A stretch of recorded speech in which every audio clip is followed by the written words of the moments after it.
يا صباح الخير. النهاردة هنعمل مع بعض الطبق القمر ده. جمبري بطل فراي بالصوص رهيب جدا بتاعه تحفة. والصوص ده هنعمل فيه تركاية واحدة بس هي اللي هتخلي طعمه جميل جدا. تابعوني لاخر الفيديو عشان تعرفوا ايه هي التركاية. اول حاجة زي ما انتم شايفين معايا كيلو جمبري كده زي ما انتم شايفين جنبه يا جماعة. الجمبريه زي ما هي كده انا قشرته ونضفته كله وقطعته، بس خليت جمبريه عشان اوريها لكم معايا بنضفها ازاي. زي ما انتم شايفينه كده. جمبري ما بياخدش سوا خالص يا جماعه، يعني بالكتير قوي 3 4 دقايق ما بياخدش سوا نهائي. زي ما انتم شايفين. هنبدا بقى نقطع الجمبريه مع بعض. اول حاجه انا عندي الشوارب بتاعه الجمبري كده زي ما انتم شايفين. هبدا بقى اجيبه من الظهر كده واقص العظم بتاعه زي ما انتم شايفين عشان عين سلسلة الظهر، وعشان نفتحه من الظهر. احنا مش هينفع نفتحه من قدام، لازم نفتحه من ايه، من الظهر بتاعه. زي ما انتم شايفين كده قصيت ورجعت قصيت تاني جوه في اللحم عشان يتفتح معايا بسهولة. بص انا هفتحه ازاي دلوقتي معاكم. هنعمله النهاردة بأحلى طريقة، وأحلى كمان من بتاع المطاعم، يعني بطريقة سهلة جدا وجميل جدا وأحلى من بتاع المطاعم. زي ما انتم شايفين أنا فتحت الجمبريه ازاي. بصوا بصوا قصيت ظهرها وفتحتها. هبدأ اعين بقى الايه، كيس الرمل اللي فيها كده وانضفها كويس. طبعا بعد كده بيتغسل كويس جدا ويتنضف. زي ما انتوا شايفين انا فتحته ازاي كده. هو عشان هو بصوا شبه الفراشة خالص، عشان كده سموه ايه، باتر فلاي. وهو مفتوح شبه الفراشة.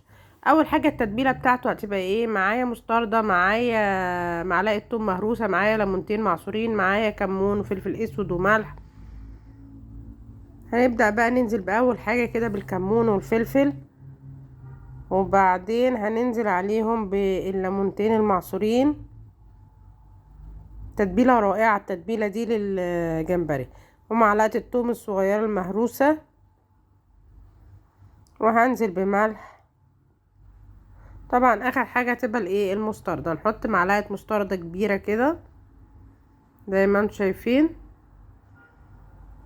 هنقلب كل المكونات مع بعض كويس جدا لغاية ما يندمجوا خالص، عشان التتبيلة دي هتبقى ريحتها فظيعة طبعا وانت بتتبلي الجمبري. تدي للجمبري طعم حلو جدا. طبعا لسه الصوص اللي هنعمله له الصوص رهيب، وبتركاية واحدة هيخلي طعم الصوص ده مختلف خالص. اول حاجة زي ما انتم شايفين كده جبت التتبيلة وهبدأ انزل بيها على السمك كده على الجمبري.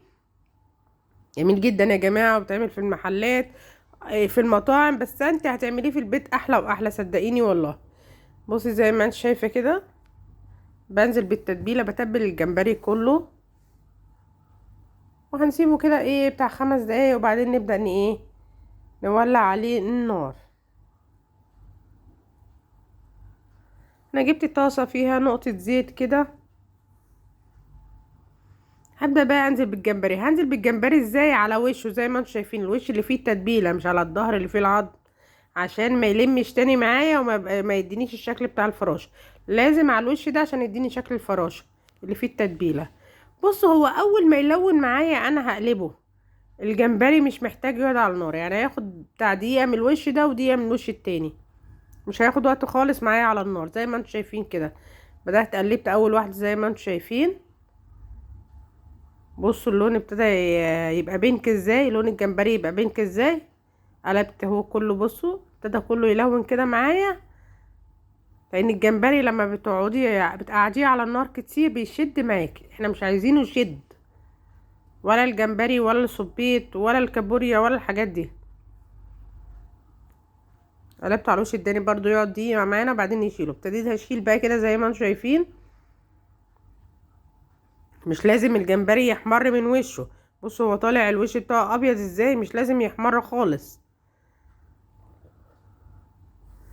عشان لما بتقعديه على النار اكتر بيشد معاكي.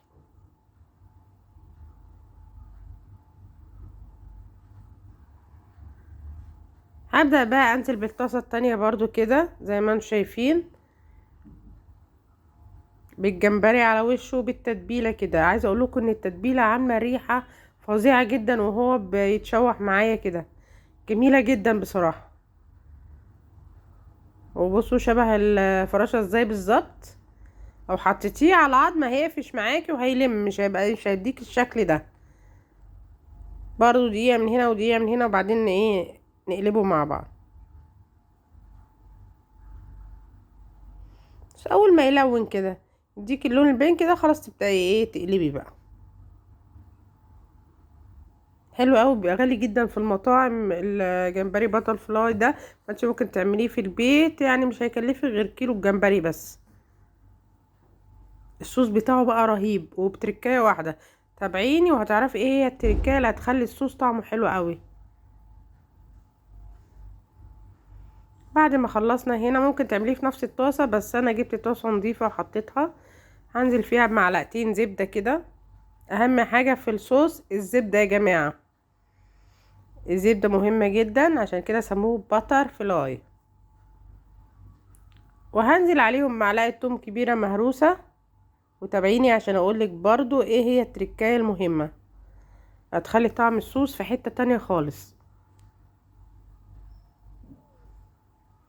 شوحت التوم كده، هنزل عليه بمعلقه مستردة كبيره برضو. مستردة مع التوم بتدي طعم حلو جدا زي ما انتم شايفين كده. هقلب بقى كويس.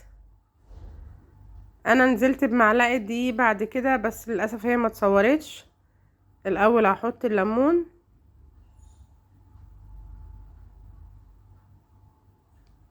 الليمون برضو بيخلي النكهه بتاعه الصوص جميله جدا. هنا كنت نزلت زي ما قلت لكم بمعلقه الدقيق اللي هي ما تصورتش للاسف، عشان تربط المكونات دي مع بعضيها. وهنزل كمان بكوبايه لبن. في ناس بتعمله من غير لبن، بس انا بحط عليه لبن وكريمه لباني، بس طعمه بيبقى جميل قوي. وتزودي بقى الصوص عشان تغمري الجمبري في قلب الصوص ده.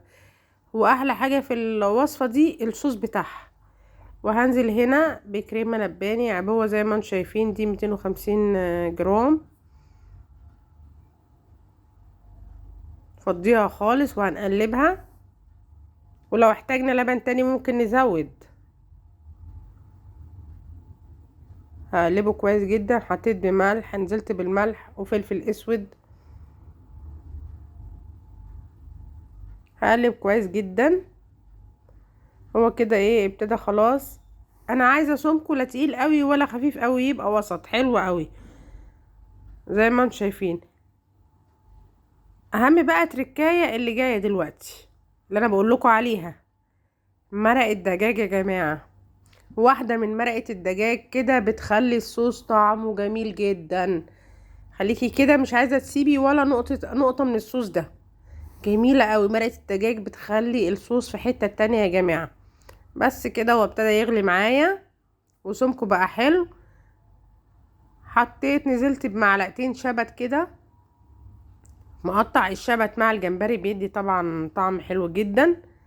بس اهم حاجه اللي قلت لكم عليها اللي هي التركايه، اللي هي مرقه الدجاج بتخلي طعم الصوص جميل قوي.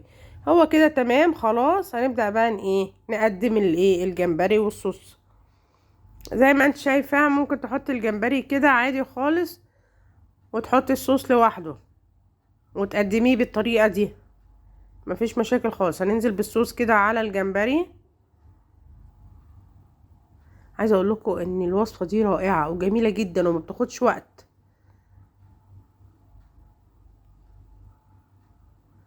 صوص جميله جدا،